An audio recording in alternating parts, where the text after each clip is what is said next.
Hello, and welcome to the video analysis of the game Bogolyubov Capablanca. In order to better understand what happened in this game, it's good to know the history or the exact moment when this game was played. The game was played in round 9 of the Bad Kissingen tournament, an 11-round tournament, where in this exact moment Bogolyubov was leading the event, trailed by Capablanca. So, for Bogolyubov, playing white, a draw was a great result because he would have kept the lead in the tournament and would have avoided a loss against his most dangerous competitor and going in second place. Whereas for Capablanca, in a way, this was a must-win situation with Black if he were to have any chances to win the event. So now we find ourselves in this position after 14, White's 14th move. It's Black's 14th move now. And we see this position where we start to wonder why did Capablanca play or allow mass exchanges so early in the opening in a must-win game, in a must-win situation. So what we have here is a completely equal endgame. A lot of pieces have been exchanged. All 8 pawns are on the board. It's likely that they will also be exchanged. Further exchanges will likely happen. White has no weaknesses, so it seems that White is confidently marching towards his desired result, a draw. Is it a good idea to play in this way when you need a win? Well, as everything in life, it depends. Why it depends? Well, Capablanca was not against playing a normal game of chess, and he was never against playing an endgame. I don't think he felt particular pressure to play for a win, because feeling pressure when you are in a must-win situation doesn't help at all. He understood that in order to win, especially with Black against an elite player like Bogolyubov, who just a year after Bad Kissingen played the World Championship match against Alyekhin, he needed some help. He needed help from the opponent. He needed his opponent to allow chances to play, to make some mistakes in order to win. So, bottom line is that it didn't really matter what he played. The idea being that whatever you play, whether you play a sharp opening, a dull opening, endgame, middle game, you need your opponent to allow you to win. You need your opponent to make mistakes that you can take advantage of to win. And this puts more responsibility for the final outcome also to the opponent, because it's the opponent that needs to allow you these chances. If the opponent doesn't make mistakes, if the opponent doesn't allow you these chances, he won't lose. It's the essence of the game of chess. It's just even you can't win unless you find a mistake that you can take advantage of. So probably Capablanca was just playing a normal game of chess, hoping for the best, but of course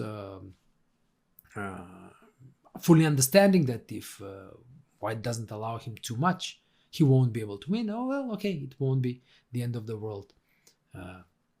For him, okay, won't win the tournament, but okay, it happens. So in this position, he continued with the move King e7. It's a normal move, King e7, connecting the rooks, centralizing the king, and well, getting ready to see what White will do and how to proceed afterwards. There is one peculiarity in this position, and that is the slight disruption in White's structure, which is the doubled pawns on the g file. But this is not a weakness at all, because these double g pawns actually make the rook on h1 an active one already, attacking the pawn on h7, and for the time being preventing the rook from h8 from moving, because it needs to stay on h8 to defend the pawn on h7. So now Bogolyubov continues with g4. Now this creates the threat of g5, which would fix the pawn on h7, and then the rook will never really manage to leave. And therefore Capablanca immediately addresses this issue by playing h6, preventing g5, defending the pawn on h6 safely, and allowing the rook from h8 to move. Yeah. And now the next move is already the first small step towards the precipice for white. He played the move a3. Yeah. Okay, ask yourself, what do you think about this move? Can you find any idea with this move? Yeah. Personally, I couldn't and I cannot. But for an experienced player, this move already is the first sign that most likely his opponent is too relaxed, too vague, doesn't have a concrete idea, and just expects to play any move and expects the game to end in a draw. Because objectively, yes, this is a drawish, at least, position. It's equal, no weaknesses, not a lot of pieces on the board. Well, what can possibly go wrong, right?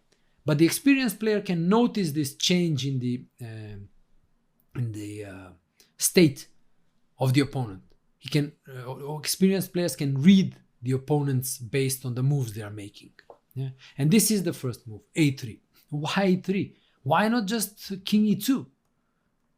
Just follow suit, like black did. Connect the rooks, okay? Then maybe improve the position of the knight from d2, put it to e4 or c3, okay, where it's more centralized.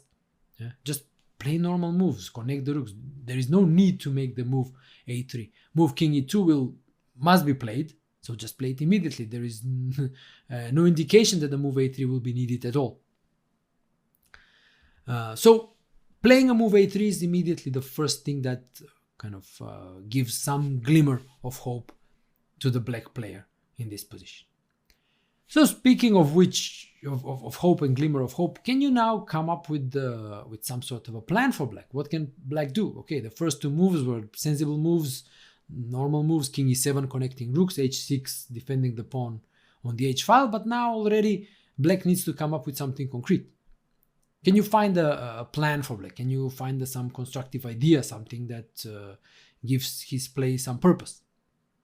This is more of a strategic question, strategic exercise or puzzle, if you will. So think about the position. What can black do in this position? What Capablanca did is that he played the move a6. So in a way, it could be even seen as some sort of trolling. White plays a3, black plays a6. But when two people do the same thing, it's not the same thing. White played a3 without any clear idea, whereas black played a6 with a clear idea. And the idea that Capablanca had in mind was to play rook b8 and b5 and start play on the queen side. Because if you look at the pawn structure as it is, you can notice that the only place where black can initiate some sort of conflict between the armies is the queen side, and that happens after the pawn push b5. Yeah, this is the only way where both structures can come into contact, and the structures can be changed. Maybe a line will be opened, which will give opportunities for further play. Yeah. Note that b5 is the correct way to open the position and not d5, because d5 would be actually pretty bad. And just to show, if black plays d5 at some point, then after c takes d5, e takes d5, what he actually did was help white by opening the c file and exposing his pieces on the c file. The knight on c6 is not stable, and the pawn on c7 can quickly become weak, especially if white is quick to double on the c file. So playing d5 actually is a big positional mistake here for white. So for black. And therefore, the correct way to open the position is to push b5. And therefore, he plays a6. So white now plays the move we were expecting on the previous move, which is king e2. So again, logical question. If he wanted to play king e2, why did he play a3? He could have played king e2 first, and then played a more useful move than a3, definitely. Yeah? But again, it's by seeing these types of, you could even say, moves without ideas from strong players, this is, I think, maybe even encouraging for us, mere mortals, that when strong players can play such moves that don't have an idea or like make little sense, then our opponents, who are also mere mortals in most cases, we can hope that they will make them on a more frequent basis. So Capablanca continues with the plan. Rook hb8, knight e4, white improves the position of the knight, and b5. So you see how straightforward, how focused Capablanca's play is. Yeah, he envisioned the plan of opening up the play on the queen side. He didn't waste a single move in executing it. And now, again, a quick exercise for calculation of variations, or as I call it, precise calculation of short variations. Yeah, several of them, in fact 3, but the lines are not very long, so short variations. And here the choice that you should calculate with black, normally a player would calculate these lines before executing b5, but in order to make it a bit easier for you, let's have the position with b5 on the board. And now you have to check the 3 options white has to this tension introduced with the move b5. So you have to calculate what happens if white takes on b5, if white pushes c5, or white defends the pawn on c4 with the move b3. So these are the lines you should calculate, and try to see what you can see after each of these moves by white, and look for the most promising lines for black. So if you looked at the lines, it would be curious now to compare your conclusions to what I'm about to explain. And here it appears that the most, more or less the most sensible, at least, choice for white is to play the move c5. Why? Well, let's take the other choices. Okay, c takes b5 is obviously a concession, because after a takes b5, black already obtains a stable advantage, which is the better pawn structure. He still has one pawn island against white's 2, and he can still continue playing on the queen side. For example, playing b4. Yeah, then after exchange of pawns, then the pawn on b2 will be weak, because black can maybe double on the d file, on the b file, and attack it. So already he has a clear target of an attack. So this is a concession by white. The other alternative is the move b3. But now after knight a5, attacking both the pawn on b3 and the pawn on c4, yeah, twice. Knight d2, the only way to cover both attacked pawns, already feels as a sort of a concession, because on the previous move, okay, 2 moves earlier, yeah, white played knight e4, but now he's forced to come back to d2. Yeah? And again, he's cursed by that a3 move. Imagine had that pawn been on a2. b3 would not have hanged, and white wouldn't have had to worry about anything. But now with the pawn on a3, after b takes c4, rook b2, it's again clear that black has taken over the initiative. The knight is pinned, that makes the pawn on c4 now under attack. Yeah, so knight c4 is a threat. On the next move, black will likely double the rooks on the b file, and it's clear that he has an initiative here. So from a human perspective, calculating these lines, and again from white's aspect, cb5, oh okay, I'm giving up this, I'm worsening my pawn structure. Yeah, b3, I'm allowing this penetration, and I don't feel comfortable. And therefore, the move that Bogolyubov played in the game after b5 was the move c5. Yeah. So again, this is the method of comparison, if you will. Yeah. So you compare the variations, and you choose the one that is the best, yeah, from what you have calculated. So c5, and now Capablanca uses this moment to play the move d5 to force an opening of at least one file. So the point of the move d5 is that white cannot keep the position closed. In the game, he took en passant, c takes d6. But even if he removed the knight, so for example knight d2, that still allows b4. Yeah? Black now wants to open the b file, yeah, a b4 rook b4, which will allow him to attack that pawn on the b file, on b2. And keeping the position closed with a4 doesn't help either, because black is just in time to play b3 before white does, and that will give the rook a very comfortable square on b4, from where it will attack the pawn on a4, and also, in view of his further plan of playing f6, e5 expanding in the center, that pawn on e5 and the rook on b4 will both be attacking the pawn on d4. So you already see black taking over the initiative. Yeah. And the third option, if not knight d2 and not knight c6, the third option, knight c3, is probably the worst one, because b4 immediately forces the opening of the b file. Therefore, again, comparing the options and understanding which one is the most acceptable, understandably c takes d6 en passant is the best option. So c takes d6, yeah, normal recapture, the only recapture for black. And now we have a transformation in the position where we have an open c file, yeah. And with the c file being the new feature in the position, it makes perfect sense to it's like most logical thing, if you will, for white to automatically put a rook on the c file, rook, let's say hc1 or ac1, yeah, and attack that knight on c6 with tempo, and then see how to continue next. But what Bogolyubov does is beyond me to even try to explain. Yeah.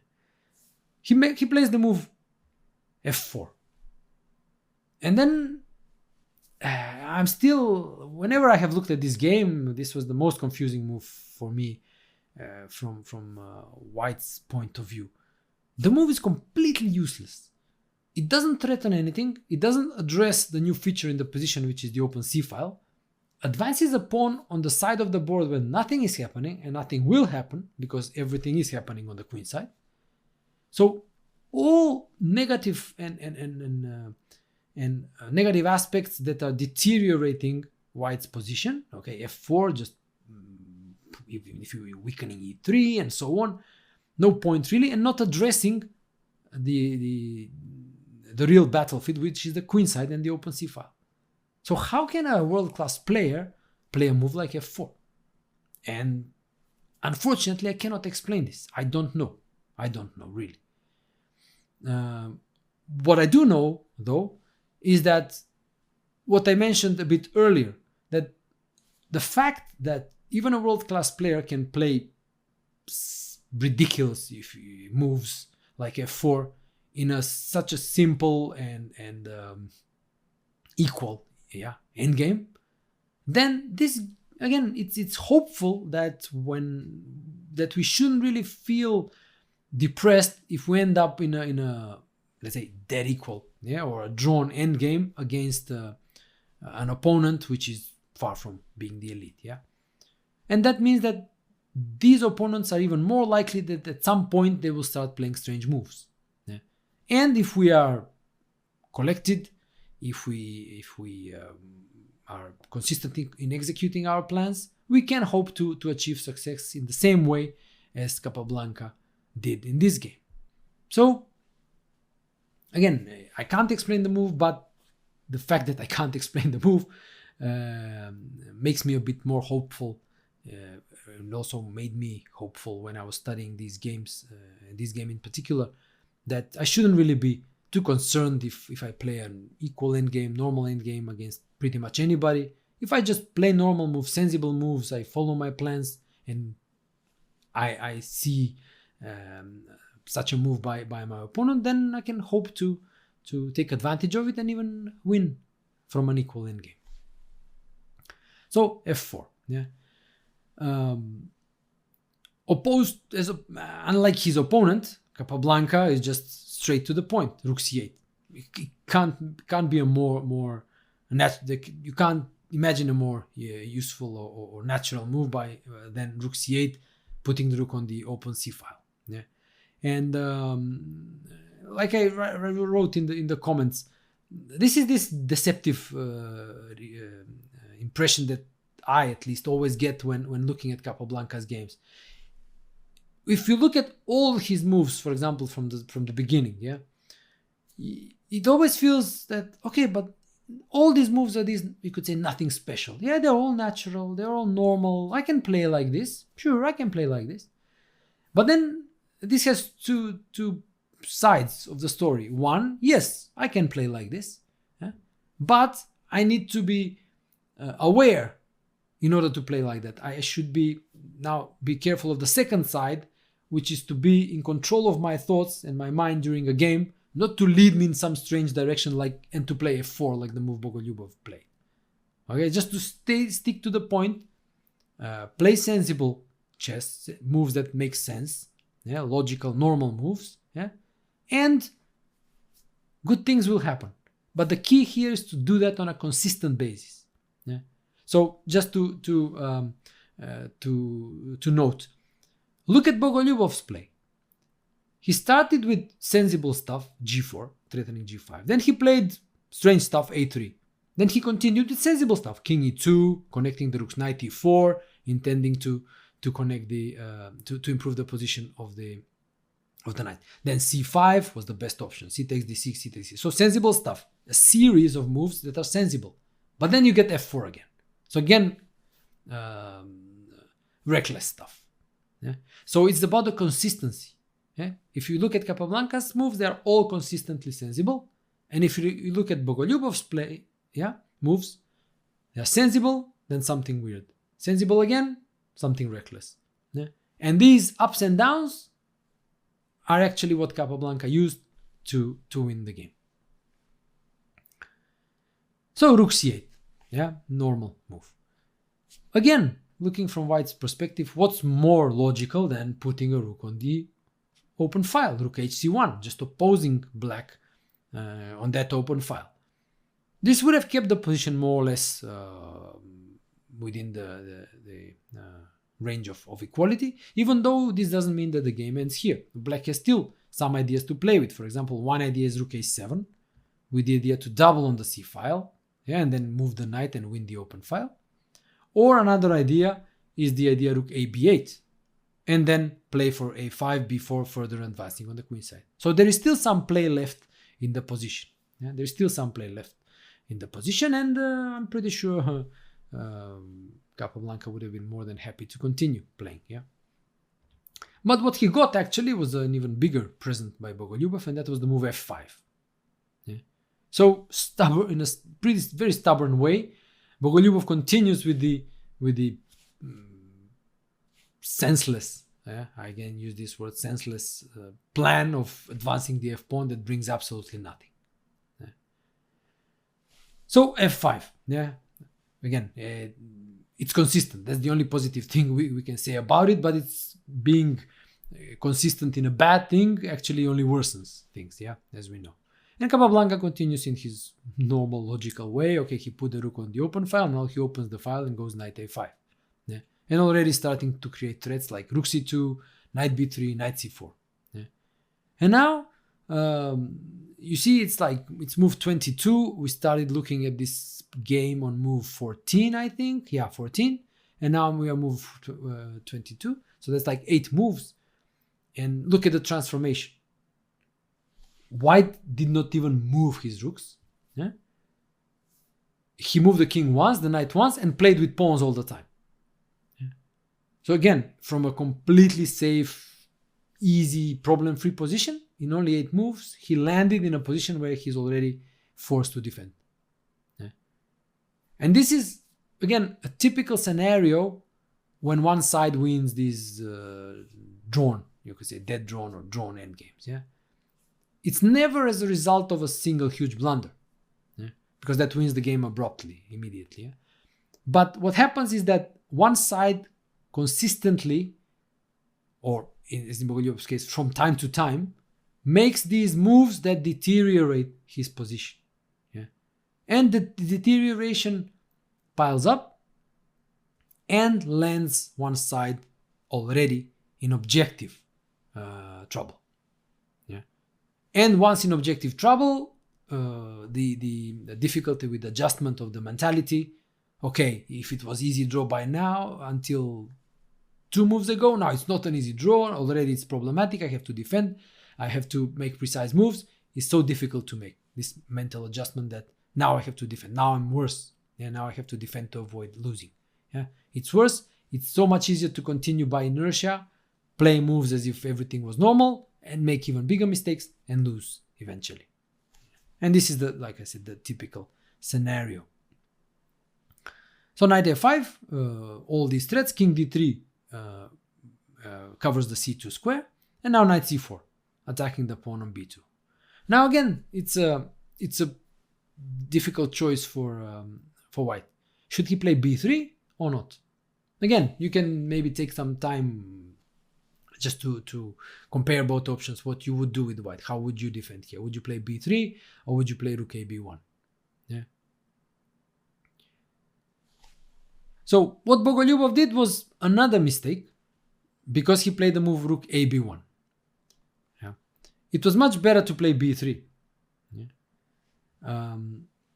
And now it makes no sense for black to remove the knight now, because then why did he come to c4? So black continues with d5. Yeah. And now after knight c5, the knight on c4 is hanging, so it must move. It moves to e5, knight e5 check, d takes e5, rook c5. And this assures that black wins the open c file. But after rook ac1, rook ac8, rook takes c5, rook takes c5, and something like rook b1, okay? It transpires that the control of the c file doesn't bring much to white, because there are no entry points there. And what white can do is just mark time. Yeah? Just wait. Maybe play king d2, king d3, or rook d1, rook f1, rook b1, just shuffle the rook and wait. Yeah? And this, okay, black has some advantage because of that control of the c file, but the advantage is not big because of the lack of entry points, and this gives white decent saving chances. So we see that the move b3, actually the white wanted to avoid to make, was actually the better choice. But again, going back to move 23, knight c4, again by playing rook a b1, white worsens his position. Yeah. And now d5 again, forcing the white knight to move. Now, again, it's a difficult choice for white, where to put the knight. Yeah. Notice that already things stopped being easy for white. If previously everything was easy and it seemed that any move was possible and none would deteriorate or worsen the position, now it's no longer so. Now it's clear that black has the initiative, but white can still resist. White can still resist if he adjusts mentally and starts calculating some variations and comparing where his best chance lies. So again, you can test yourself if you want. Where would you put the knight? Basically, you have three options. Yeah? You can go to c3, you can go to c5, and you can go to d2. So you can just quickly, again, the variations are pretty short, and you should check all lines, because this is what Capablanca did by playing d5. He had to check these short lines. Yeah, there are three, but they are relatively short. Yeah. So test yourself with this calculation of short lines. Bogolyubov played the move knight c3. Yeah, and again he misses the most resilient way. Best was to put the knight on c5. The point is that now after e5, black can play this move because the knight on c4 is not hanging, as in the position with b3. Yeah, and now white's best chance here is to play a4, to remove the pawn from a3 in order to allow the move b3 to be played, because b3 was never possible as knight a3 would take that pawn. And after a4, b takes a4, knight takes a4, rook a b8. It's still clear that black has the initiative, yeah, but white can hope to defend. Objectively speaking, this was white's best option here. Going to d2 was probably the worst case, because after e5 now, the point is that black is threatening to go e4 to win even more space and then expand a5, b4, start elevating. And the point is that the pawn on e5 cannot be taken, because d takes e5, knight takes d5 wins a pawn. wins that pawn on g4. Yeah, it's a check and the pawn on g4 falls. What Bogolyubov did was better than knight d2, but worse than knight c5. He played knight c3. Yeah? And now Capablanca, again, playing sensible, natural moves, doubling on the c file, rook c6. He wants to put a rook on c8, when he would create the threat of knight b2, check, eliminating the defense of the knight on c3 and capturing that knight on the next move. Yeah. So, again, white is already under pressure. I explained the scenario, yeah, which I write about in the comments. It's never immediate, it's never abrupt that you win these drawn endgames. Yeah, it's always gradual. It's always one player starts slowly, move by move, deteriorating his position, and from an equal position, the position slowly, sometimes even imperceptibly, becomes worse for him. Yeah? And then from worse, the trend already being downward is very difficult to stop, yeah, or revert. And then the game's in its natural tendency goes towards a loss for the player. Yeah. Or if you want to look at it from the winner's side, it's an equal position in or endgame, and then your opponent starts to make these moves, deteriorating, like in this case, and then slowly things start becoming better and better for you, and from nothing, gradually you already have some advantage, and then you can play to increase this advantage. And what helps you in this case is this natural tendency or trend in the game that works in your favor. The opponent finds it difficult to readjust, to put up stiffer resistance, and even is maybe even prone, maybe it's upset that from an easy draw he ended up in a worse position, starts making even bigger mistakes, and you win the game. Yeah? So this is the scenario how you can hope to win drawn endgames. So the threat rook c6 played by Capablanca, f takes c6, f takes c6, exchange of the pawns, and now again the what I just talked about, desperation on part of white. He played the move g5. Yeah, objectively it was better to go all out defense, knight a2, remove the knight from c3 in order to avoid this knight b2 trick. And again, it's passive, it's difficult, but at least he still has equal material and can hope to put up some stiffer defense. Instead of that, Bogolyubov played g5, just giving up the pawn, h takes g5, just for one attack, one move attack, rook h5, attacking the pawn on g5, which is of course easily parried by king f6. So again, you can see, why did he give up the pawn? There was really no point in it. Yeah? Now he goes rook h3. Yeah? Again, you really see no idea behind several of his moves in this game, which again, it's very, very surprising that you get this level of play by an elite player. So rook h3, rook a8. Probably you're not surprised by Capablanca's play. Doubles on the c file, continues with his plan, threatens to take on b2. Yeah. So knight e2, removing the knight from the vulnerable square, and now a5. So yeah, Capablanca is a pawn up, he has a winning position, but he's patient. He gradually improves his position, he elevates it, remember? He wants to push b4, further push his position up the board. Rook f3 check by white, king g6, king on g6 safely defends the king side, so white cannot attack any pawns. And now white played g4, allowing black actually to win the game on the spot. Can you see it, how black wins on the spot here? It's a quick tactical exercise, very few lines to calculate. You just need to see the idea and see the win.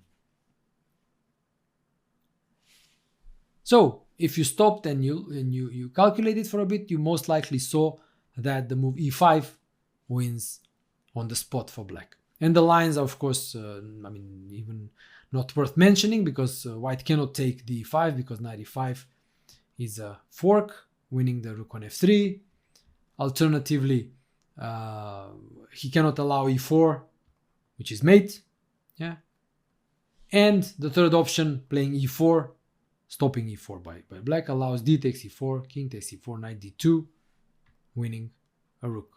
Check and winning a rook, yeah, on b1. Yeah. So a simple, basically two-move tactic. It's really elementary, but Capablanca missed it. Yeah. Capablanca missed it, and you noticed that throughout this course that this happened to him from time to time in winning positions, not to miss in winning positions, not to see or not to take the first possibility to win the game, to wrap up the game. But most often this did not affect the result of the game, because even with the moves he chose in his games, they were more than sufficient to wrap up the game without any issues. So here he, instead of e5 winning on the spot, he played the move knight d6. Yeah. So he continues to maneuver. So he's rerouting the knight from c4 to e4 and opens the c file.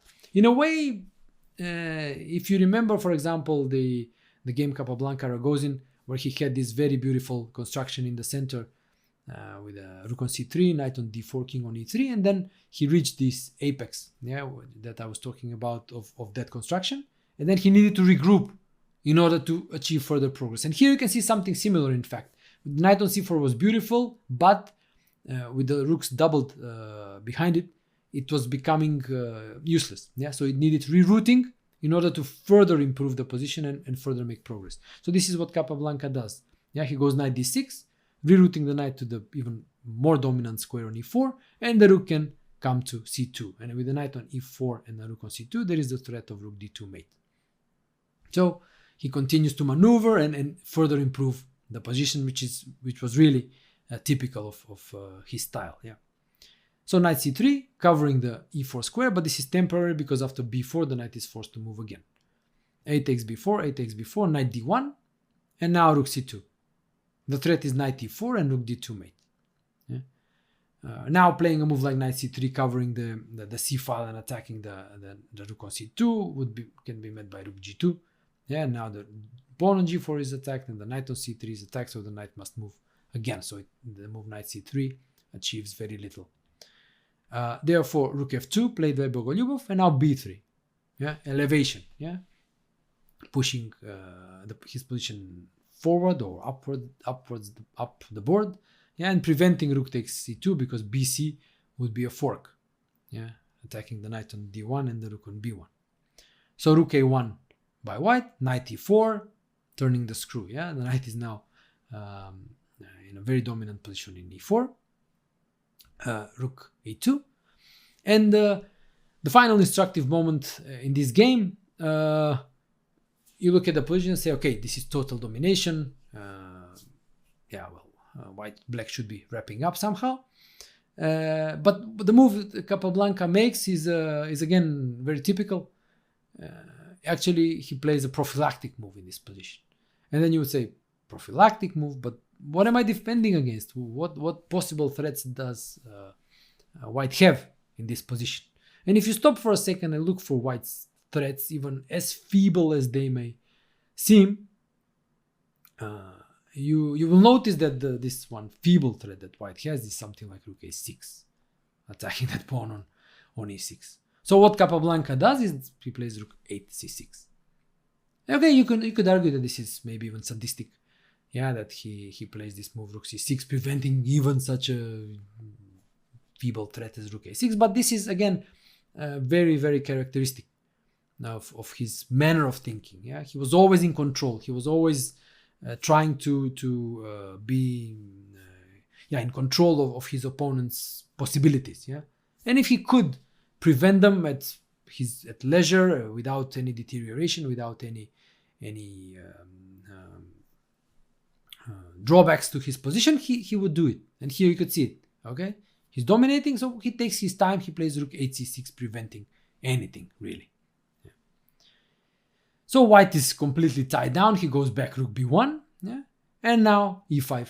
Yeah, the move that was winning on the spot, like 7 moves earlier, still wins The idea, of course, is that white cannot take the pawn because d takes e5 after rook 6 c4 creates the threat of knight c5 mate. So rook a1 now, so rook b1, rook a1, just well, passing time. And now rook 6 c4. Yeah. Now finally wrapping up the game. Can you notice the two-move threat that black introduced with this move? Yeah. Pretty sure you can, because black in fact executes it on the next move. Bogolyubov played knight a5, only to be met by knight c5, the pretty final move of this game, because the e4 mate is inevitable on the next move.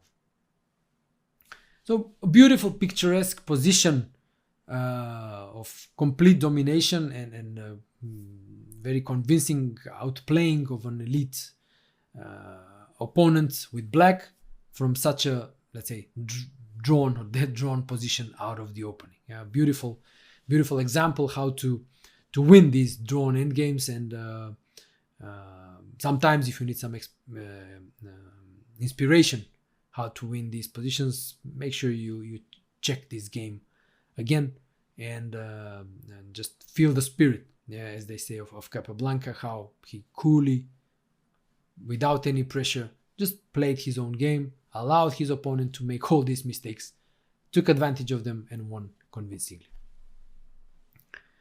So this concludes our analysis of this beautiful endgame masterpiece by Capablanca.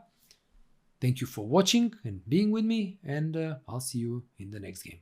Hello, and welcome to the video analysis of the game Capablanca Kostic. This game was the first game of the match that these two players played in Havana in 1919. Bora Kostic was a world-class player at the time, and there were sponsors, as they are known today, who were interested in seeing this match happen in Havana.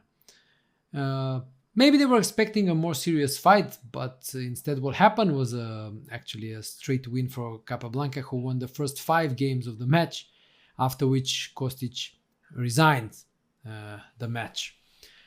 This position arose in the first game, and to my mind it had the decisive impact on the outcome of the match, because it appeared that Kostic's strategy for the match was to play dry positions, to play strictly for a draw, and hope to hold Capablanca in this way. What actually happened in this game was that after losing the game after playing in such a manner, it seems that something broke in his psychological state, because he most likely realized that Capablanca is simply stronger in this manner of play than him. And then he lost also some the other games of the match in similar fashion, just being outplayed from dry technical positions, and he couldn't even make a single draw. So this is like what happened in that match, but let's go back to the position here on the board, and here we see that what we have here is that first that comes to mind is that the rook on d7, the bishop on d7 is hanging, and that we have a structure where white has these 3 pawns isolated and doubled on the king side, meaning that black has the better structure. But as a way of compensation, we can notice that white's pieces are much more active than black's. So with the bishop on d7 hanging, black in fact has a choice, and this is immediately a question to you. We have the so-called problem of exchanges. So the problem, or the question, is very simple. Should black exchange the light squared bishops by bishop c6, or should he keep the light squared bishops on the board by playing something like bishop e8 or maybe even rook a7? So what do you think? Take some time, think about this strategic decision, because as you will see, it greatly impacts the further development of the game. So Kostic here decided to go for the exchange bishop c6, and in fact this is a from a human point of view, a mistake. Now, there is one thing that remains the same, and there are many things that change after this exchange of bishops. The thing that remains the same is the objective evaluation.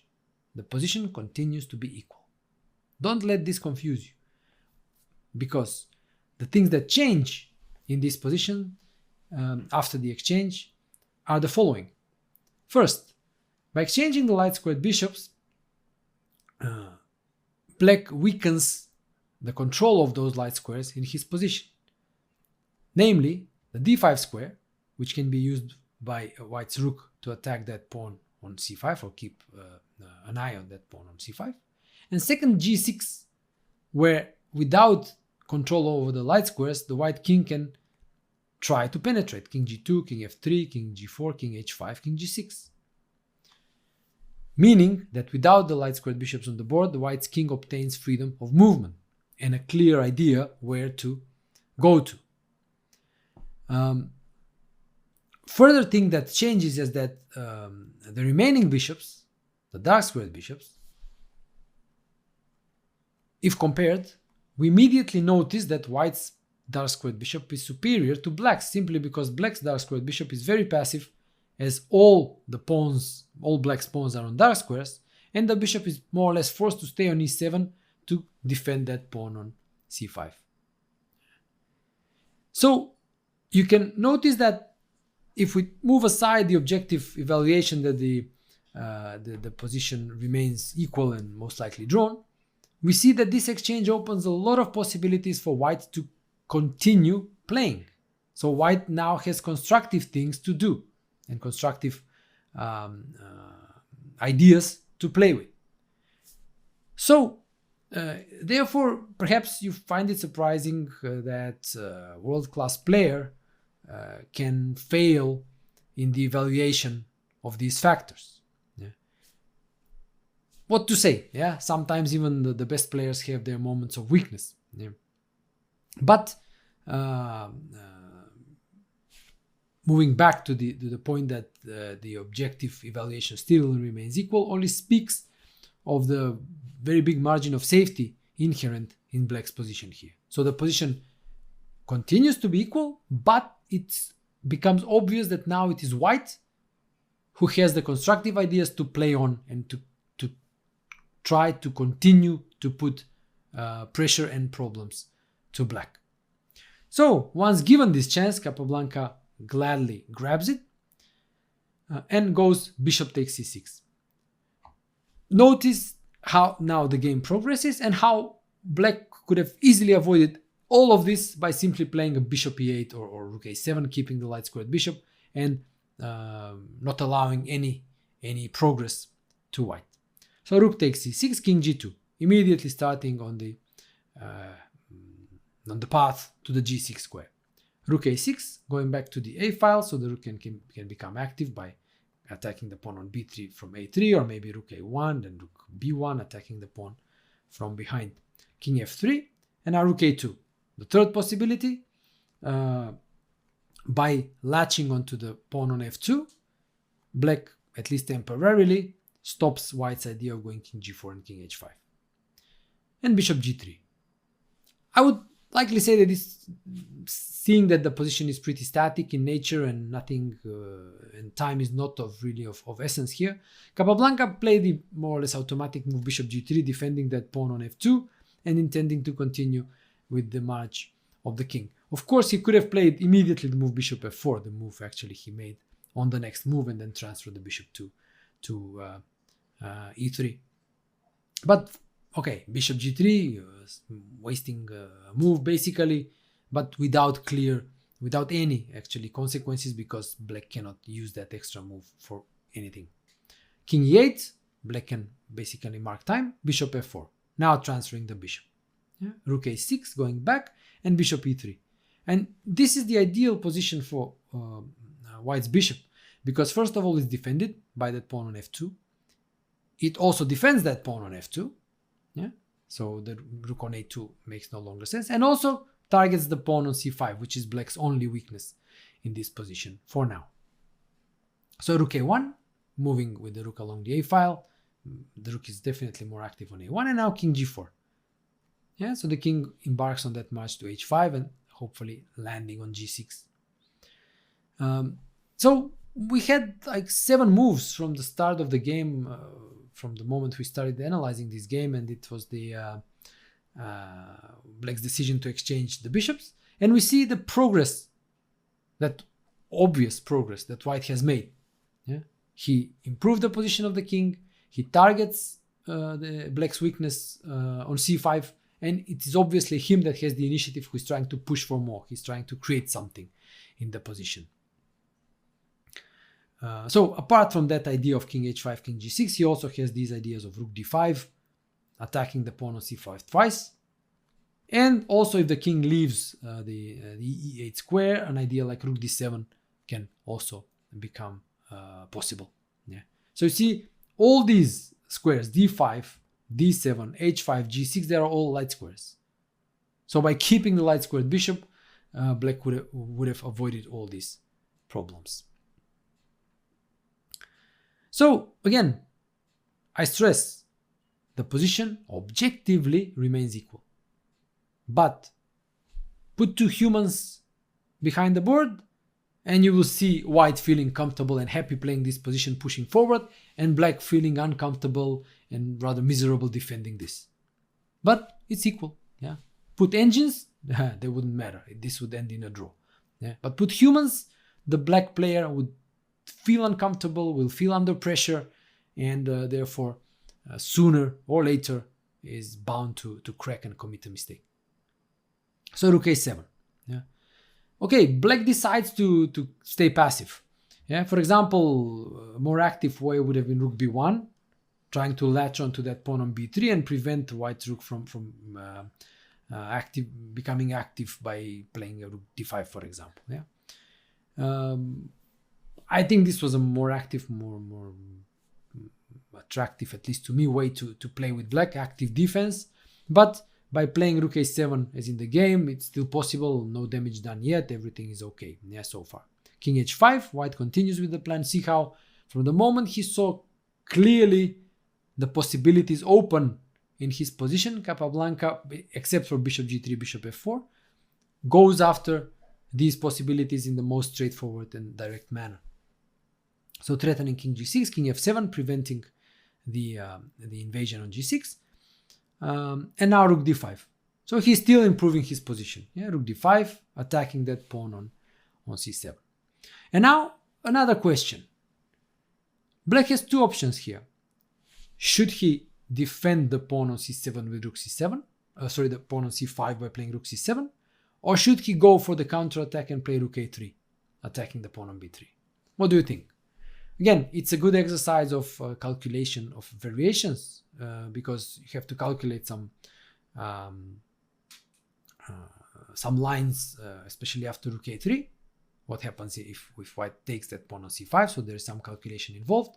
Whereas what you basically should do is calculate those lines, see if they're acceptable for Black, and then decide whether going for activity is okay or you should stay passive with rook c7. What Kostic did was he chose the correct decision here by going for activity with rook a3. Now the reason for this is that staying passive, okay, first the reason is that the forcing lines after bishop c5 that we will check give White nothing. And the second is that staying passive with rook c7 basically lands him in a zugzwang after h4. So note this position because we will see the same one but with White to play a bit later in the game. So note the difference. So here White plays h4, so it's Black to move, and Black is basically in a zugzwang because any move he makes is a concession. Yeah? For example, if the king moves, that allows king g6. If the bishop moves, that allows rook d8. If the rook moves along the c file to keep the pawn on c5 defended, that allows rook d7. So every move is a concession, yeah, in this position for Black. So he's in a zugzwang. So once realizing this and calculating the sharp lines after rook a3, bishop c5, yeah, Kostic came to the correct decision that rook a3 is the move to play. But you already can see the difficulty in black's choices. He's really pushed hard and forced to make these difficult decisions by calculating a lot. Even in some positions ending in a Zugzwang, because it's obvious how white managed to improve his position so much that even in some lines he manages to put black in a Zugzwang. So this already says a lot of the nature of the position of white pushing and black being passive and defending. I would stress again, objectively, it's equal. But try playing it, So Capablanca here also calculated what happens after bishop c5. So let's check ourselves. After bishop takes c5, rook c5, rook b3. White's problem is that pawn on h3 is actually hanging with check. And this makes the rook endgame unacceptable. We will actually see this rook endgame later in the game with the pawn already on h4, and that will be a winning rook endgame for white. Here, unfortunately, that pawn hanging with check means that after rook c7, check king e8, getting away from possible threats after king g6 and rook f7 and so on. So rook takes g7, rook h3 check, king g6 and rook c3, attacking the pawn on c4 and having this passed pawn on the b file gives black sufficient counterplay for a draw. And again, the absence of the h pawn means that the only passed pawn white can obtain is the f pawn, but after king f6 and taking that pawn on c4, there can be lateral checks along the 6th rank, and again, this is more than sufficient for black to hold a draw. So having seen both players basically that after rook a3, the forcing lines after bishop c5 lead to nothing, Capablanca continues to maneuver. So he basically needs to drop back to d3 to defend the pawn on b3, but he does it in the best possible version by winning a tempo. So first, he doesn't go rook d3 immediately, he goes rook d7 first, threatening bishop c5 to win the bishop on e7, forcing king e8, and only now rook d3, now threatening king g6, forcing king f7, and now he gained the tempo to play the move h4. So you see, he plays the move that was a problem to him in this rook endgame because the pawn on h3 was hanging with check. So he's now playing a useful move that avoids this problem in that rook endgame. So he plays a useful move. And this is something I wrote when analyzing this game. This is what I remembered. I've noted that in chess, sometimes, not always, sometimes, when you make a good move in a given position, sometimes these good moves have this tendency to transcend the present moment, and they also turn out to be good and useful in some future moment. It's something mysterious, something that I can't explain why is it such. It's just the nature of the game of chess as it is. And we will see actually how this move h4 helps white win the game later on. Of course, having to say that after black actually makes a mistake and allows it. So now h4, now again, possible rook d7 can happen. So black defends against it, rook a7. Now rook d5, attacking the pawn on c5, and again we have the same question as a few moves back. The pawn on c5 is attacked. What should black do? Should he defend it passively with c7? Should he go active with rook a3? Or should he defend it from a5 perhaps? Which is, to my mind, the strangest one, but these are the options black has. So okay, again, question to you. Check these three options and decide what would you do with black here. So first of all, we have to check that now in this position, the active option now doesn't work.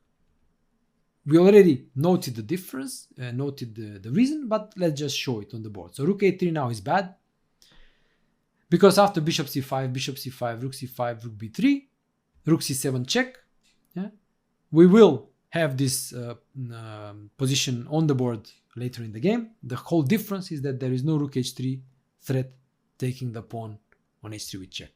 So now we see the usefulness of Capablanca's move. So we will look at this endgame later in the game when it arises on the board. And this means, okay, this is winning for white. And the reason why this time the active defense with the rook a3 doesn't work. However, in this situation, the passive defense was correct. Rook c7. Why is this? Well, if you remember that position of the Zugzwang that I told you to note and notice, was in that position the pawn was on h3 and white played h4, putting black in Zugzwang. But here actually it turns out that white is in a Zugzwang. Again, look at his pieces. All of them are on their ideal squares. And each move he makes deteriorates his position. So if the rook moves, then there is no longer attack on c5. If the king moves, there is no longer threat of king g6. If the bishop moves, again there is no longer attack on the pawn on c5. So the only piece left to move is the pawn. But f3 now also worsens white's position because the bishop on e3 is not protected anymore. And black can use this for counterplay. For example, bishop f8, rook d8, bishop e7, rook b8, and now rook d7. With the threat of rook b3, hitting that pawn on b3 and hitting the bishop and also the pawn on f3. Yeah? With sufficient counterplay for black. So you see very interesting position here with mutual Zugzwangs, which you wouldn't really expect, but really very curious situation. Yeah. So again, it has to be admitted that this is not that easy to grasp, especially on move 60 in a difficult game after defending for a very long time. And yet the decision Kostic took here was the strangest one, because I don't know if he was confused with these Zugzwang positions, not realizing that rook c7 actually puts white in a Zugzwang and not black. But he decided to put the rook on the strangest square a5. Now this is strange because it simply allows white to take over the 7th rank with rook d7. Yeah? And now white is actually winning. Difficult to say why he thought this was preferable to rook c7, but because it's kind of obvious not to allow white to take over the 7th rank. So king e8, yeah, attacking the rook. And now a rather surprising move by Capablanca. But then on the other hand, maybe he was banking on the idea that black would just repeat moves. Yeah. The strongest move here was the move rook c7, basically paralyzing black, keeping that attack on c5, so tying down both pieces, yeah, both the bishop on e7 and rook on a5, and forcing black just to move with the king, yeah, and then white will find the decisive breakthrough because black can barely move, yeah. But what Capablanca did was that he played rook d3, yeah? And now, or maybe both players were just under the impression that king g6 was such a strong threat that black was obliged to play king f7, which he did, and that was a mistake. But the point is that here was black's last chance to activate his rook by playing rook a3. Yeah? Yes, it's a concession because it allows king g6, but it turns out that after king f8, white doesn't gain so much by having that king on g6. It's still progress, undoubtedly, but there is still no concrete breakthrough. Yeah? And this was black's last chance to stay in the game. Yeah, last chance to resist. But showing you and explaining these lines hopefully makes you realize how difficult they are, and to consistently look at them, calculate them in a long game against a strong opponent, defending and being in an inferior position and situation for a long time. So again, don't be surprised when opponents crack. The more problems you create for them, the more pressure you put on them, the more likely they are to crack. And this shouldn't come as a surprise. Yeah? I'm trying to point out the objective reality, the objective truth in these positions and moves. But then I'm also trying to explain that objective reality and objective truth very often has little to do when humans are put under pressure. So Kostic probably thought that, okay, he must prevent king g6, so he played king f7, and now Capablanca played rook d5. Yeah? So now he's attacking the pawn on c5, not from c7 but from d5. But the idea is the same, and the idea is that both black's pieces, the rook on a5 and the bishop on e7, are tied down to the defense of the pawn on c5, and now even the king, if the king moves, then king g6 is coming, and black is being strangulated, being basically forced in a zugzwang. And if the bishop moves, for example, bishop f8, now rook d7, bishop e7, rook c7 achieves the same setup with the rook on c7 that he could have achieved on move 62 had he played rook c7 immediately instead of rook d3. So, being forced with these very unpleasant choices, Kostic decides now to become active by playing rook a3, but now we will see a transposition to that rook endgame that I mentioned a bit earlier, where white wins thanks to the fact that his pawn on h3 is no longer there and is not hanging with check. Therefore, now white is more than happy to enter that rook endgame. Bishop takes e5, bishop takes e5, rook takes e5, rook b3. Note again, there is no pawn on h3 to hang with check. Rook c7 check, king f8 and king g6. So the black's problem is that his king side is defenseless. And he will lose the h6 pawn, which will give white a passed h pawn. Again, that h4 move making such a huge difference. So rook f3, and now a practical choice by Capablanca. So think about it. Would you give check on f7 first, or would you take on g7 immediately? Again, it's a method of comparison to make it a bit easier. The key question here is if after rook g7, black can take rook f5. So you should check this line, rook g7, rook f5. And now basically whether the pawn endgame after king f5, king g7 is winning for white or not. So it's a good calculational exercise to calculate pawn endgames, but in practice, you should always tend to make the choice which requires less calculation. And that is what actually Capablanca did. In fact, the pawn endgame is winning for white. You can check for yourself. But it's also even easier not to calculate and understand that the rook endgame is winning as well. So rook f7 check, king e8 and rook g7. Simply winning the pawn and without the need to calculate the pawn endgame. So here, taking on f2, for example, doesn't bring much. Rook f2, rook b7 makes sure that the pawn on b4 is controlled, and both f6 and h6 pawn will likely fall for black. Therefore, Kostic played rook f4, attacking both pawns on c4 and h4, and now h5. Of course, white is keeping the h pawn, which is a potential passed pawn, after he will capture the pawn on h6. Rook takes c4, and now another question for a quick decision. Which pawn should white take? f6 or h6? And of course, why? So take a few seconds to quickly judge both options and decide. The correct answer is, of course, h6. The logical explanation and the obvious explanation is that by keeping the f6 pawn alive, white defends against side checks. So the pawn on f6 is a good defense. The king can come back to g6 and then the pawn can march forward. Whereas taking the pawn on f6 would allow rook c6 check, for example, and would push the king backwards. So the much simpler solution is to take the pawn on h6.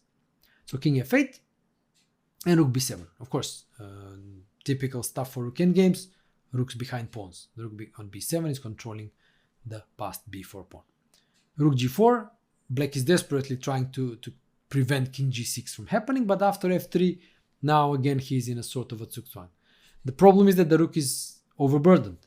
If he stays on the 4th rank to defend the pawn on b4, that allows the king to get out of the rim and come to g6. And if the rook stays on the g file, black loses the pawn on b4. So black goes for rook g5. Then after rook b4, he at least hopes to keep the pawn on the king on h6 for the time being and prevent the march of the h pawn.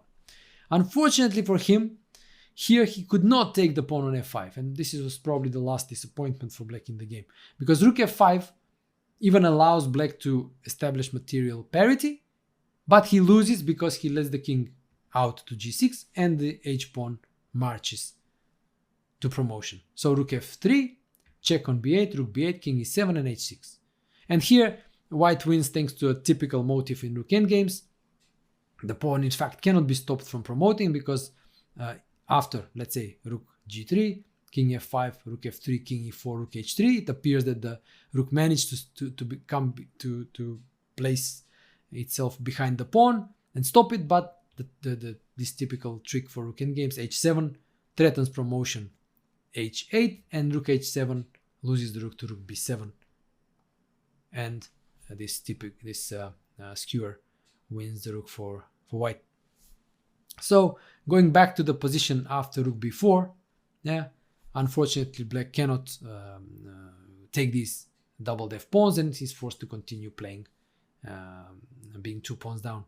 So king f7, and now rook g4. Now black will regain 1 pawn, but he will have to allow white's king to come out to g6. So rook takes f5, f4, defending the pawn. Again, sort of a zugzwang. The king cannot move because there is king g6, so the rook must move rook a5. But now, since the rook on g4 no longer needs to stay on g4 to protect the pawn on f4, it can give check on g7, and after king f8 to go to b7, and allow for king g6. f5, tries at least trying to keep the pawn defended, but after king g6, that's impossible to achieve because there are 2 threats. One is rook f7, rook f5, picking up the pawn on f5, and the other one is the march of the h pawn. Black decides to give out the pawn immediately, rook a6, but after king f5, rook a5, king g4, we have a position with 2 extra pawns for white. You may know, or you may have heard that some positions with h and f pawns in rook endgames are drawn, but here this position is not, because black's king is cut off along the 8th rank. Had this king been, let's say, on h7 or h6, then the position would have been drawn. But in this case, with the king cut off on the 8th rank, white wins simply by just going forward elevation. Remember, just simply advancing, and then one of the pawns will promote. So the game continued in this manner. Rook a6, king g5, rook c6, f5. So simply advancing. F6, king g6, h6, and going forward. King g8, f6, threatening king g6. Rook c8, rook g7 check, king f8, h6, and now the rook on g7 being protected, nothing can stop h7 and h8. So, since he cannot stop promotion, Kostic resigned in this position. A very convincing illustration of playing another drawn endgame thanks to a one single mistake in the beginning, and this mistake in evaluation of a possible exchange of pieces. So you also get to see how important sometimes are how important is the decision which pieces to exchange and which pieces to leave on the board. And you noticed how immediately after this exchange of the light squared bishops, the position transformed, and as if white's position got like a boost of open possibilities. The king immediately started its march, the rook started to harass, and the bishop started to attack the pawn on c5. Various threats to invade on the 7th rank, get to g6 and so on. And this combination of threats and constant pressure eventually led to decisive mistakes by black. So this concludes our video analysis of this game Capablanca Kostic. I hope you found it enjoyable, instructive. I thank you for watching it, and I'll see you in the next video. Thank you. Hello, and welcome to the video analysis of the game Capablanca Lilienthal. This game was played in Capablanca's triumphant tournament in Moscow in 1936, the tournament he won in very convincing fashion. So the position we have on the board is, you could say, solid for both sides. Only one pawn has been exchanged, the one on the A file, making the pawn structures very compact. And what is characteristic of these pawn structures is that both whites and black's pawn structures severely limit the activity of the bishops. So white's bishop is looking down this very, very strong pawn chain of b7, c6, d5, e6, whereas black's bishop is biting on granite basically by looking down that pawn on d3, which is safely protected by the pawn on e2. So with this very solid position by both sides, the position is not a surprise that the position is equal. But this also doesn't relieve the players from the necessity to find plans and to find constructive things to do. White's next move is quite obvious and basically very natural and normal. Black is controlling the only open file, the A file, so white must do something about it and oppose on it, and he plays rook a1. And now black is faced with a choice. What should black do? Now both sides are contesting the A file, so for the time being nobody's winning, but in view of the more advanced queenside pawns, this gives white ideas to play on the queen side. So a natural move to continue would be to put a knight on b3, and then all of a sudden possibilities appear, whether they be knight a5 or knight c5 attacking that pawn on b7, or rook a5 and then rook a1 winning the fight for the a file. It's clear that white has concrete and constructive things to do on the queen side. So black now can't just play any move. Yeah, he has something concrete to think about. So what should black do here? It's a question for you. Think about what you would do here with black. How would you deal with these white's ideas? What would you do here? So if you paused and thought, maybe you came to the conclusion that while white's play on the queen side looks natural, because it kind of flows naturally from his position.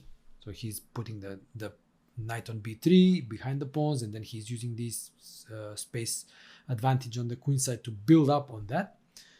Also, his queen side play tries to favor the fianchettoed bishop that is looking down that queen side, even though he's not taking any active play just now. Black lacks that type of play. In fact, black for now has no real play. Yeah? And actually the essence of the problem for black here was to find such play that would activate his pieces in the same way as white's pieces are activated by this natural play on the queen side. Knight b3, maybe b5 can happen, maybe the long diagonal somehow will be softened and the bishop will become active. So this type of play is what black needed to find. And that in fact existed.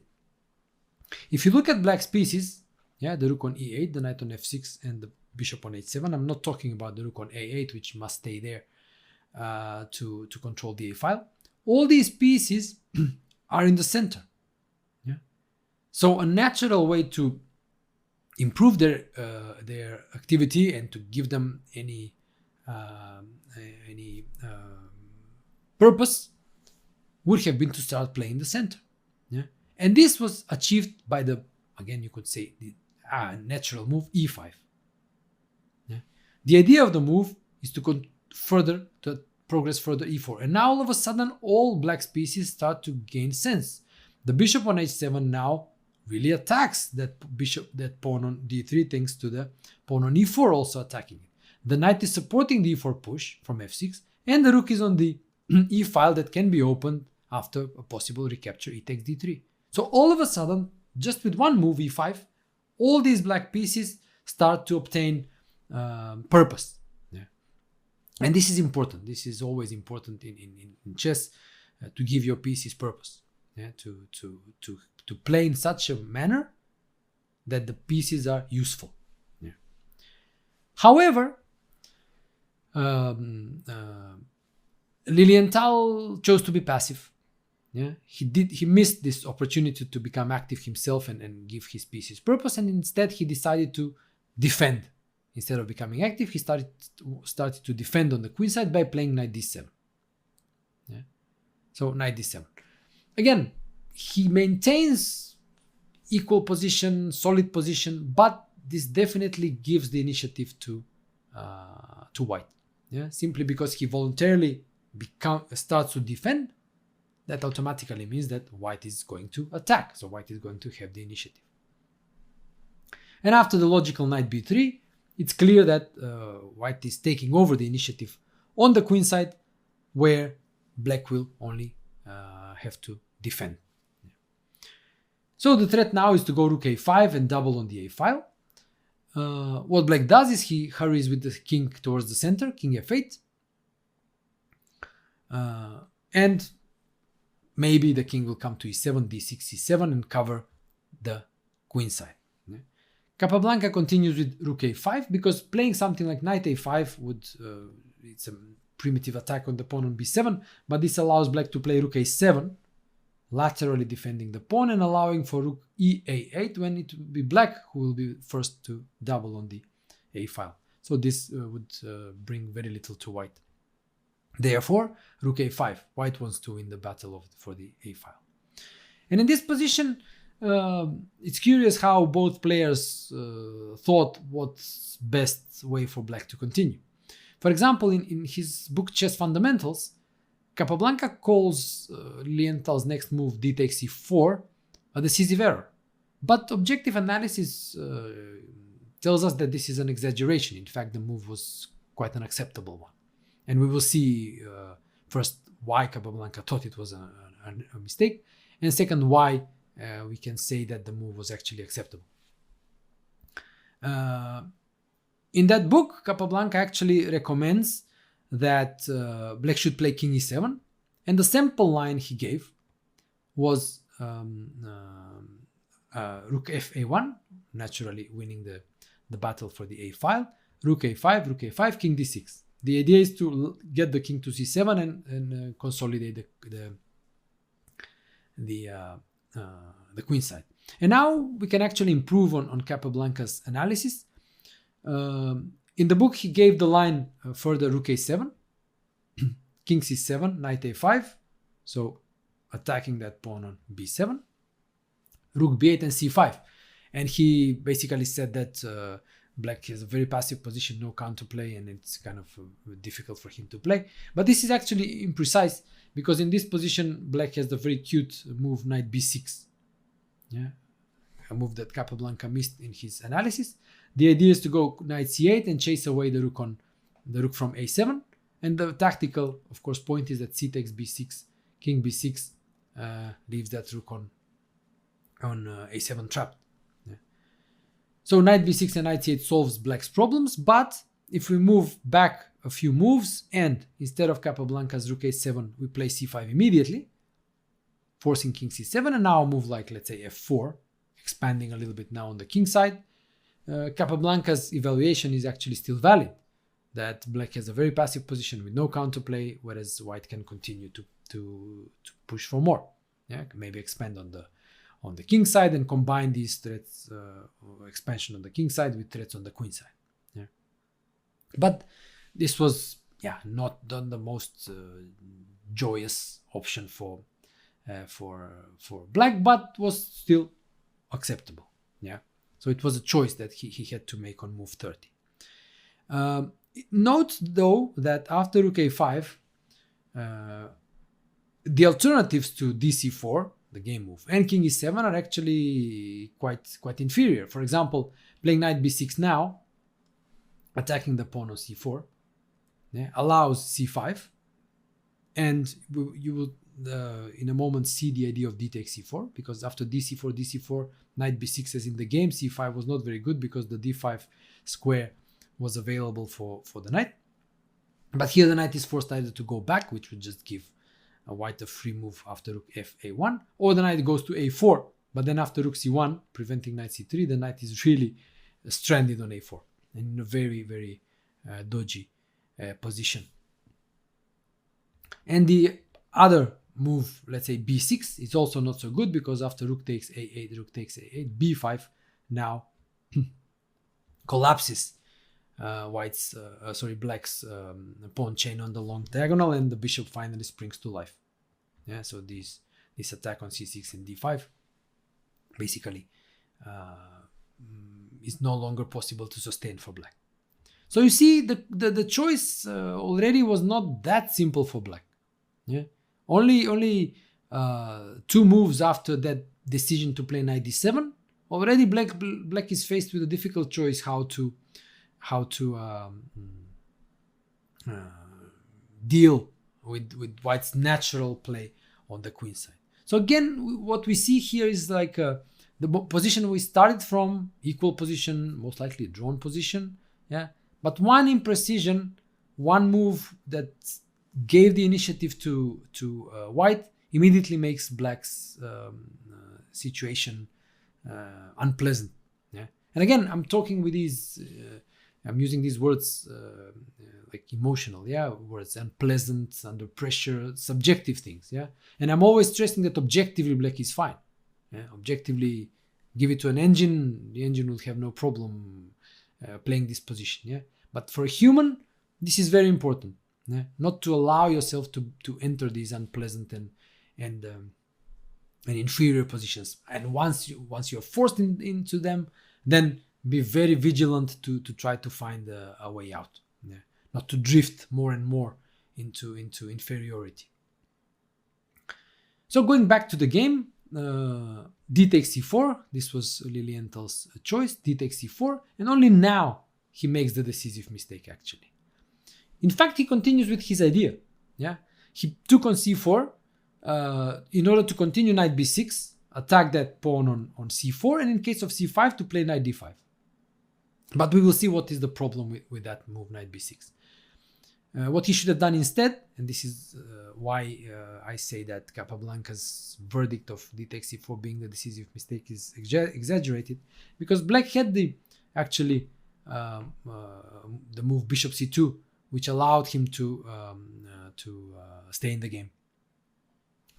Attacking the knight on b3, and the knight cannot really move, because then rook takes a5 would force ba5, and then white's pawns would be isolated. So the only move is rook fa1. By doubling on the a file, white is attacking the rook on a8, so black has no time to take the bishop on b3. And taking on a5 after knight a5 puts pressure on both b7 and c6. So rook a b8 is the correct move, leaving the a file but safely defending the pawn on b7. So now the knight is hanging. So the knight moves with tempo, knight d4, and now bishop h7. And this obviously looks very comfortable and dominant for white, but it turns out that there is no direct breakthrough. Black is well entrenched. He safely defends everything. And an attempt, for example, to open up the game and undermine this b7, c6 structure with b5 gives very little. After c takes b5, rook b5. It appears that white is getting somewhere with this pressure on the b7 pawn, but he shouldn't forget that after rook ec8, he also has a isolated pawn on c4. And this counterattack gives black a sufficient counterplay for equality. So again, objectively speaking, black was still fine in the position after dc4, but he had to play the move bishop c2. Instead, he continued with his plan knight b6, which, as I explained, it attacks the pawn on c4 and hopes for c5 knight d5, which would be great for black, obviously, because it immediately hits that pawn on b4. But what he likely missed And the reason why Capablanca thought that dc4 was a mistake and not in fact knight b6 was the following forcing sequence that Capablanca now embarks on, which ends with his trademark petite combinaison. So maybe if you want to put yourself in Capablanca's shoes, you can try and calculate it and see it. Maybe even you know it because it's kind of famous. But even if you know it, it wouldn't hurt to try to test yourself and practice a little bit of calculation. So Capablanca continued with rook takes a8, rook takes a8. Notice that from this moment how the game, basically until the end of the game, becomes very forcing. So every single move that white plays creates a threat that black must parry, but white relentlessly continues making new threats and forces black really to parry all these threats with more or less only moves, and eventually this leads to winning position for white. It appears that white is winning by force starting from here, and this is really very surprising, even very deep into the endgame, as you will see. So first exchange of rooks. Now knight a5, attacking that pawn on b7. Rook a7 defends the pawn.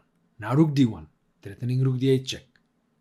King e8, not king e7 because bishop c6. Yeah, king e7, bishop c6 wins the pawn. Point being that after bc6, knight c6 check wins the rook. So king e8, and now it appears that black managed to patch up everything. He has everything defended, but this is the exact moment when Capablanca executes his combination, and the one he most likely foresaw quite some moves ago. Hopefully you saw it. If not, maybe pause here, think for a little bit, and I'm pretty sure you will find it. The combination starts with a nice move, knight b7.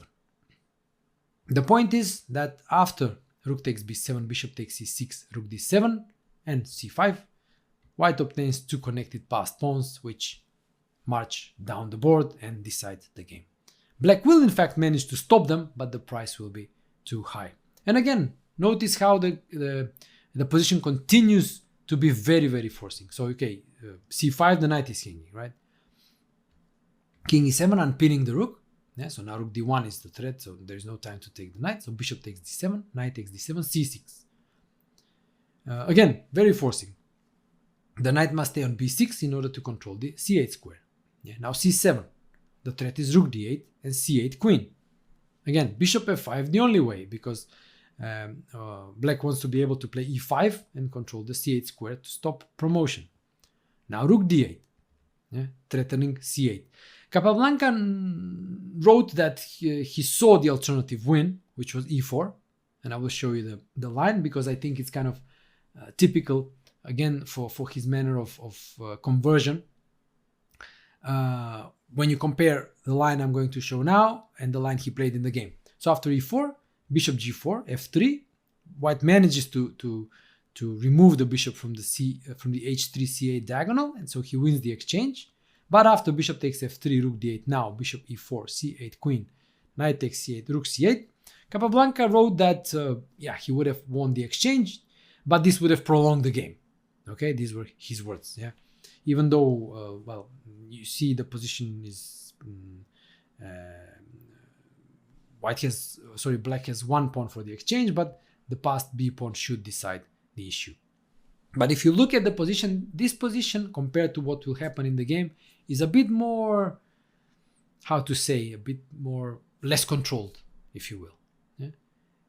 White gave up some pawns to win the knight, and things became a bit more, messy is not the right word, but somewhat scattered, let's say. Yeah, and Capablanca wanted control. He liked control. Yeah, so compare this scattered position a little bit to what happened in the game.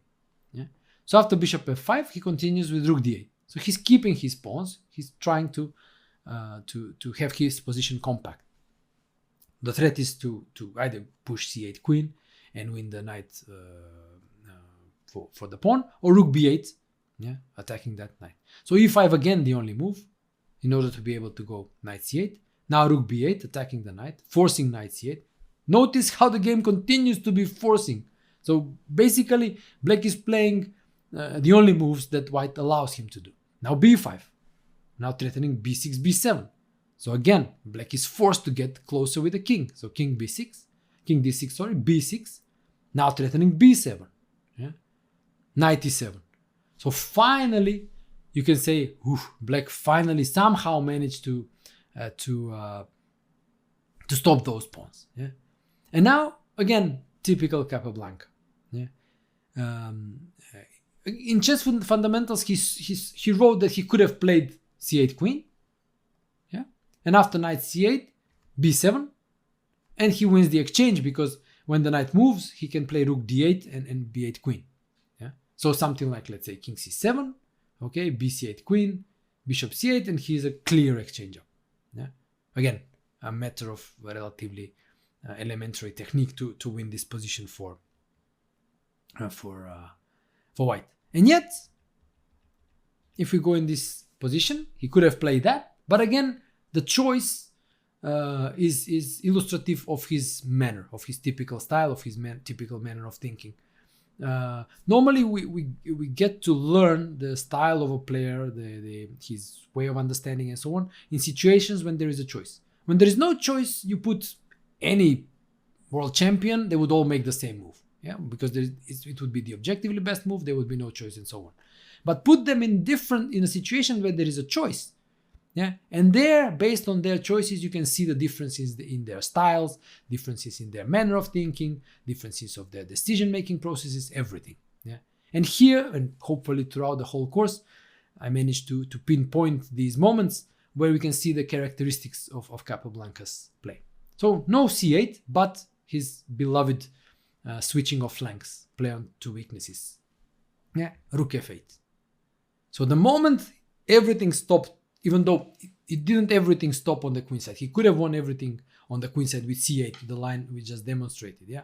And yet, he likes to do what he normally does, yeah? It appears that he decides, okay, I can do that, but I prefer to stop and switch, yeah? Win more material. Because all of a sudden, black is all concentrated on stopping white's advance of the pawns, that he leaves his king side undefended. Now the immediate threat is b7, b8, yeah, promoting the b pawn, forcing bishop c8 to stop b7. But now white starts collecting the pawns on the king side. So rook f7. Now knight d5. Black must try to eliminate these two pawns on the queen side, and if actually he will manage, but the price will be that he loses everything on the king side. So rook g7, knight b6, rook h7. Now the pawn on h6 falls. Knight d5, black is rounding up the second pawn on the queen side, but loses the pawns on the king side. Rook h6, king c7, and now e4. So now white has 3 pawns, rook and 3 pawns for 2 pieces. There were rook and 2 pawns after his petite combinaison, but now there are 3 pawns. In a way, again, typical for Capablanca. You remember what I mentioned and what he wrote, I maneuver until I win a second pawn. So here he had 2 pawns and rook for two light pieces, but he maneuvered, okay, played pretty forcingly, but he still played until the moment until he won another pawn. So now there are 3 pawns. Yeah. So now the win is rather elementary. The pawns are simply advancing. e4, attacking the knight, knight e7, f3, solidifying the structure, yeah, and then maybe allowing g4, h4, the king will come forward and so on. King d7, h4, king e8, and now another final precise move by Capablanca, rook f6. Yeah, the idea is to cut off the king from the f file and allow for the free advance of the pawns, yes, that cannot be stopped by black's king. And the short variation he saw is that the rook cannot be chased away from the f6 square by knight g8, because after rook c6, he actually wins another pawn and black's last pawn.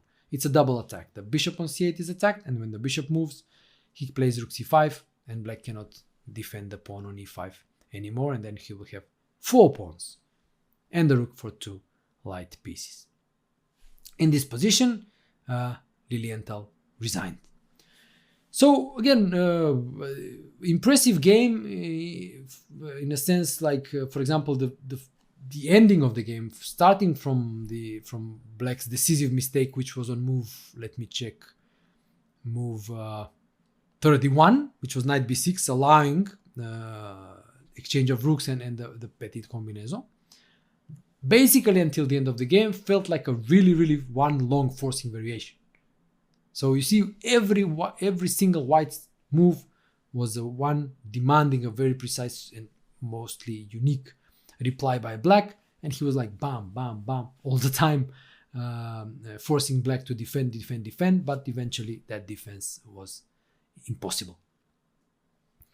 Final note about this game is the position of White's king. So you could notice that the position had this endgame had a very concrete feeling to it. But if you look at it, a lot of Capablanca's games felt like the endgame was very forcing, or very forcing essence. And you could notice that he very often postponed the centralization of the king. In this game, even he didn't even need the centralization of the king, because there were always more important things to do. And this is so characteristic of strong players, that they see things as very concrete. They can understand what is the most important thing, what is the priority in any given position. And if that priority is higher than king centralization, they would go after it. And here you could see there was always something more important in this endgame for White to play with, so that he even managed to win the game without the use of his king. So again, very nice demonstration how to win an equal endgame, drawn endgame. Yeah, starts as such, but again, first an imprecision by Black with knight d7, and then a mistake with knight b6 was all that was necessary for Capablanca to win a very nice and instructive game. So this concludes our analysis of this game. I hope you enjoyed it, you found it, you learned something from it. Well, I can only thank you for watching it, being with me in this video analysis, and well, thank you, and yeah, I'll see you in the next video.